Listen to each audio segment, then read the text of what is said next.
예, 홍진아님, 스텔라 홍님 감사드리고요. 자, 이야기부터 먼저 할게요. 진짜 중요한 이야기는 이번에 그 가스공사가 영업이익 1.8조 배당 추진한다는 보도 보고 여러분들 좀 빡치지 않으셨어요? 엄청 빡쳤죠. 개빡치더라고.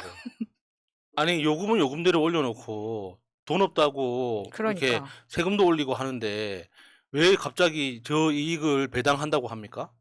그 배당, 그러니까 영업이익이 1.8조 원이지. 그게 이제 그 결산을 하고 나면은 배당할 수 있는 금액은 훨씬 작아지잖아요. 그 돈이 해봤자 뭐 기재부가 뭐 몇백억, 뭐 천억 조금 안 되는 그런 돈이라는데 그 돈을 정부가 배당받아서 어디다 쓰겠다는 겁니까? 이걸로 빚 갚아 이 사람들아. 빚이 떼며. 그러니까 이 가스공사에 대해서 배당 이야기를 하는 것 자체도 굉장히 가소로운 짓이에요.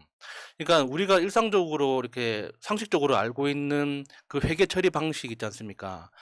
가스공사는 그런 방식이 아니라 미수금이라는 방식으로 손실을 숨기고 있기 때문에 이게 장부상 영업이익이 낮다고 해서 그게 현금 1.8조 원이 있는 게 아니거든요.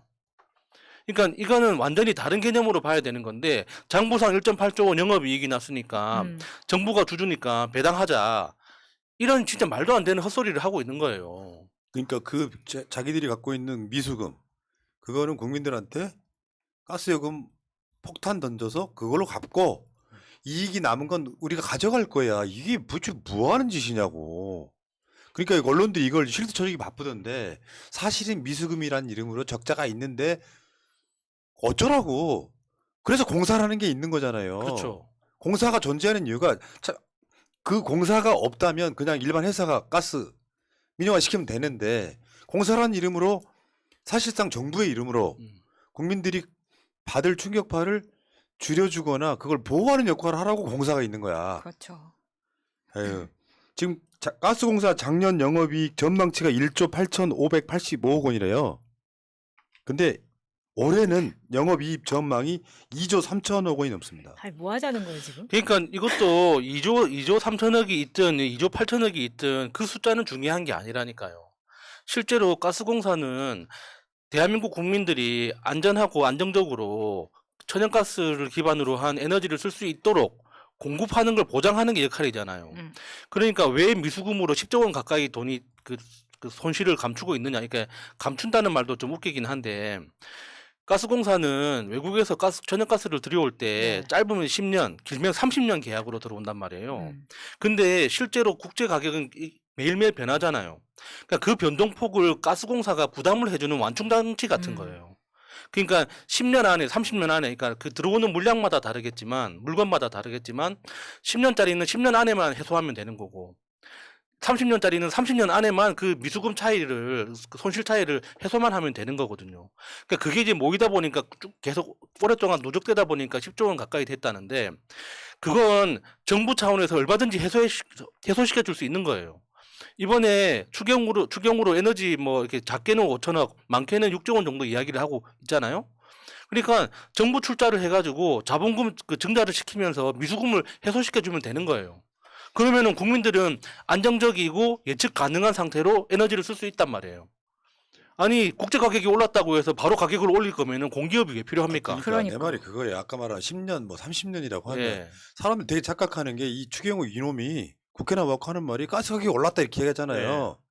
아니 지금 가스 가격이 지금 그 노량진 수산시장 아침에 도매하는 거예요? 경매하는 거야? 야 올랐으니까 가격도 이게 뭐 시가야 시가? 가스가? 또라이 새끼들 정말. 아니 지금 이렇게 적당히 해야지. 좀 거짓말도 국민들이 그거 속아 넘어가니까 그런 건데 그러라고 공사가 있는 거라고. 그리고 언론에서 절대 이야기하지 않는 게 윤석열이 외교 나가서 엄청 헛발질을 하고 다니잖아요. 네. 그게 다 에너지 가격에 포함되는 거예요. 그러니까 우리나라가 천연가스를 들여오는 가장 큰 나라가 카타르하고 호주란 말이에요. 근데 호주하고는 아직 외교 분쟁이 없으니까 괜찮지만 카타르에서 들어오는 천연가스 같은 경우는 가격을 책정할 때, 그러니까 그런 거 이제 대출이 필요한 사람한테는 돈 안 빌려주고 음. 돈 많은 부자들한테 대출해 주려고 막 애쓰잖아요. 에너지도 마찬가지거든요. 절실한 나라한테 더 비싸게 받아요. 아. 그러니까 그러게 카타르 입장에서는 우리나라한테 팔 때 계속 가격을 올려도 우리는 살 수밖에 없는 네. 거잖아요. 중동 가서 그렇게 헛발질을 하고 다니면 아휴. 당연히 가격을 더 올려줄 수밖에 없죠. 그러니까 이거는 국민한테 소소하게 삥 뜯어가지고 지금 기득권 돈잔치 하겠다는 거 아닙니까? 그러니까요. 아니, 이러면 그러니까, 매년 공사 성과급 우리가 하나하나 체크할 수밖에 없어요. 그러니까 오늘 빡친 이유가 영업이익이 났어.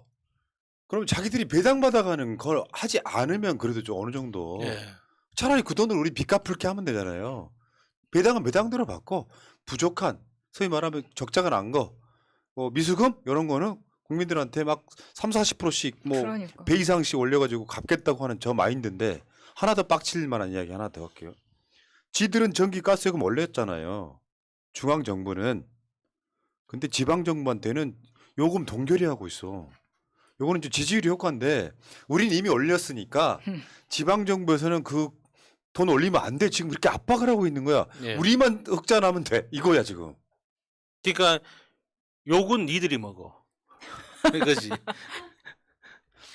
그러니까 특히나 이게 지방 정부에 대한 이런 재정 압박이 계속 심해지다 보니까 그 마을버스 노선이 줄어들고, 맞아요. 그러니까 이 신규 채용이 없어지고 그 공공기관도 신규 채용을 안 하고 하는 그런 효과로 드러나고 있잖아요. 그게 진짜 그 실생활에 얼마나 큰 압박을 주는 건지 진짜 정부들은 몰라서 하는 건 아니겠죠. 다 알지만은 대통령실이 무서워서 그냥 밀어붙이는 거 아닙니까? 대표적으로 공공요금 중에 택시 버스 요금이 지금 물가가 올랐으니까 올려야 될 거 아니에요. 각 지자체. 그러니까 서울은 지금 택시 요금 올렸어요. 그럼 경기도도 올리고 싶어 할 거고 어디 대전, 광주, 대구, 부산 다 올리고 싶어 할 거 아니에요. 근데 니들은 올리지 마. 이렇게 되고 있는 거예요. 왜냐? 민심이 나빠지니까 니들은 올리지 마라. 이렇게 얘기하는 건데 사실 물가 관리 실패 책임은 윤석열 중앙정부한테 있다고 보는 게 맞겠죠. 그렇죠. 그렇죠. 요거를 지자체한테 떠넘기는 거야. 니들은 올리지 마. 도대체 이놈들은 뭐 하는 놈들일까 이런 생각이 들어요. 근데 택시비 같은 경우에도 지금 올랐기 때문에 반짝 이 수요가 멈칫할 수는 있어요. 근데 시간이 지나면 택시를 타야 될 수밖에 없는 상황에 또 타게 된단 말이에요. 네. 그러면 또 이게 그냥 또 무뎌집니다. 그때를 기다렸다가 지방 정부는 니는 약간 좀 그때까지 기다렸다가 그때 올려라고 지금 시선을 주고 그러니까 있는 것 서울시 같아요. 택시 요금 인상하는 건 가만히 뒀어. 서울시가 택시 요금 인상한다고 발표를 했어. 다른 지자체는 올리지 마 이러고 있는 거야. 뭐 이게 공정도 아니고 아무것도 아닌 개판이야 아주. 그러니까 그렇게 올리지 말라고 협박하는 방법 자체가 진짜 치졸하더라고요. 그러니까 행안부 차관이 이제 각 그 광역자치단체 기획조정실장을 다 불러가지고 너희들 공공요금 올리지 마라. 안 올리는 곳에는 우리가 교부금 더 줄게. 이런 식으로. 이거 진짜 그 윗돌 빼서 아랫돌 넣는 것 같은 그런 방식이잖아요. 결국에는 세금 가지고 장난칠 수 있는 권한이 행안부에 있으니까 내 말 들어주면 너희들한테 콩고물 하나 떨어뜨려 주겠다. 이런 방식으로 지방자치제의 어떤 기본적인 구조를 완전히 흔들어 버리는 그러니까요. 거예요. 우리 대통령 지지율 떨어지니까 니들은 좀 올리지 마 이런 느낌이에요. 근데 이번에 그 대정부 질문 보니까 한덕수가 뭐라 그랬냐면은 시장에 반항하면 안 된대. 지랄을 해요 진짜. 내가 한덕수 국회에서 답변할 때마다 느끼는 게 이 사람은 목소리부터가 무능해. 진짜 무능한데 시장에 반항하면 안 된대. 그러니까 물가 올라가는 거나 이런 거는 올리기 내버려 뒀대. 쉽게 표현하면 자유시장 경제를 말하는 건데요. 대통령의 그 이야기하고 똑같은 거잖아요. 뭐 그 대책이 있냐? 지금 세계 경제가 그런 건데. 그런데 딱 한 군데 대책 챙겨주는 데는 있잖아요. 최근에 이야기해봐요. 거기 아파트, 미분양 아파트. 정부가 사주려고 애쓰잖아요. 그러니까 시장에 반항하면 안 된다면서 그 건설회사들 망할까봐 그 아파트를 지들이 사서 임대주택으로 쓰겠다는. 시장에 반항하면 안 돼 이 새끼들아. 냅둬 그냥 망하든지 말든지. 골 때린 놈들이야 이거. 시장에 반항하면 안 되는데 나 환장하겠네. 거기다가 그러니까 취약계층 100만 원 그 긴급 대출하는 거 있죠. 그게 이자가 16% 받는다고 하잖아요. 네. 와, 그게 진짜 대정부 질문에서 서영기 의원이 그 이자가 몇 %냐고 물어보니까 끝까지 대답을 안 하는 거예요. 말을 이리저리 빙빙 돌리면서. 모르는 거 아니야? 아니 알고 있기는 하더라고요. 어. 근데 16%가 엄청나게 높은 이자라는 것도 자기가 알고 있으니까 지도 민망해서 말을 못 하는 거죠. 그래서 마지막에는 16, 7% 정도라고 맞아, 들었습니다. 그렇죠. 이렇게 대답은 하더라고요. 내가 아주 어려웠을 때 대부 없을 때 이자가 18%였는데. 그러니까 정부가 지금 대부업한다는 이야기가 나오는 거죠.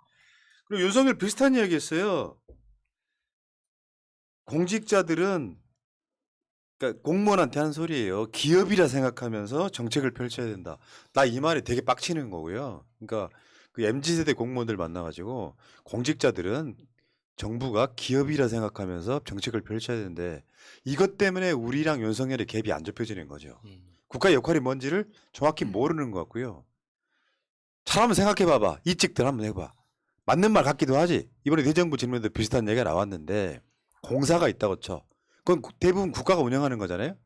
공사가 있는데 이 사람들이 적자를 내는 걸 국민 세금으로 메꾸면서 가스요금이나 전기요금을 좀 덜 내게 만들어 주는 거잖아. 그러면 이 사람들이 적자가 나고 아니고 흑자가 나면 어떻게 되나? 그 이익이 국민한테 돌아옵니까? 안 돌아오죠. 안 돌아온다고요. 그러니까 얘네들은 항상 이런 식으로 기업이라 생각하면 정책을 펼친다는 게 대한민국 보수 세력의 조삼모사 같은 거예요. 그러니까 이런 씨앗을 뿌려놓은 게 이명박이거든요. 그치. 그러니까 이명박 때 이야기 똑같은 원래 거잖아요. 공기업은 평가를 할 때 그 공기업이 세워질 때 만들어졌던 그 설립 목적 있잖아요. 국민 복리에 제대로 복무를 했는가, 기여를 했는가를 가지고 평가를 해야 되는데 이명박부터 일반 기업 평가하듯이 이익을 남겼느냐, 비용을 줄였느냐, 인력을 감축했느냐 이걸 가지고 평가를 하기 시작했거든요. 그러니까 지금 20년 가까이 그것에 대해서 아무런 비판 의식 없이 가지고 오다가 문재인 대통령 그 집권 기간 동안 바꾸려고 엄청 많이 애를 썼는데 기재부 단계에서 계속 비토를 받았던 거예요.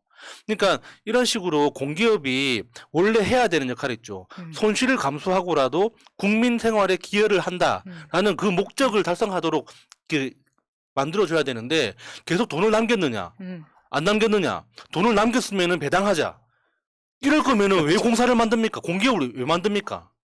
그러니까 지난 정부에 우리가 진짜 열받았던 말이 그런 거잖아요. 재정 건정성. 네. 그러니까 국민들은 코로나 때문에 너무 지쳐서 다 죽어가는데도 곳간을 열 수 없다라는 홍남기 때문에 얼마나 열받았었습니까? 지금 똑같이 공기업에 이익을 낸다는 말 자체가 국민들한테 삥 뜯어가지고 재정 건정성 좋아지면 이게 더 우리나라에 좋은 거 아니야라고 주장하고 있는 거예요. 그러니까 한덕수가 한 말 시장에 반항하면 안 된다와 윤석열이 한 말 정부를 기업이라 여기며 정책을 펼쳐야 된다가 이렇게 믹스가 되면요 골 때린 상황이 벌어져요. 정부하고 이제 저기 일반 시장하고 경쟁을 해야 돼. 서로 이익 내려고 경쟁을 해야 돼. 거기서는 일반 약자들은 다 뒤처질 수밖에 없는 상태. 사실은 정부의 존재 이유를 모르는 자들은 그 자리에 내려와야 된다고 생각해요. 이게 무슨 대한민국 CEO 이런 개소리하고 자빠졌는데 뭐 기업이라 여기면 정책을 펼쳐야 된다면서 무역은 지금 10개월 연속 적자가 나고 역대급 지금 말도 안 되는 상황이 벌어지고 있음에도 불구하고 직간에는 뭐가 무슨 이 윤석열을 올리려면요 윤석열 지금 내려와야 돼요. CEO 갈 때가 된 거야. 아니요. 언제 CEO 됐어요? 그저께만 해도 영업사원 1호라고 하지 않았습니까? 사원이 CEO가 금방 되네요. 아니 근데 평소에 그 대통령 되기 전에 구멍가게 하나라도 운영해본 사람이면 말을 안 해요. 그러니까. 평생이 그냥 세상 어디 돌아가는 걸 노동자 몰라. 역할 한 번도 안 해본 사람인데. 자 빨리 진행할게요. 오늘 이것만도 한 2시간 하겠는데 오늘 준비한 이슈가 한 20가지 되기 때문에 존나 빨리 따라오세요. 참. 그리고 이제 간단하게 지금 윤석열 정부가 저번에 그 안전운임제 관련해가지고 우리 굉장히 오랜 시간 동안 논란이 있었잖아요. 지금 표준 운임제로 밀어붙이고 있다. 근데 요거는 이거 설명하려니까 또 20분 걸려서 요거는 알고만 계시라고요. 안 좋은 거예요. 내가 이거를 설명하려고 보니까 준비는 다 됐는데 시간이 너무 빨리 가고 있어. 지금 이상민이 앞에 걸려 있어가지고 이해하시기 바라겠고 다음 주제로 넘어가겠습니다.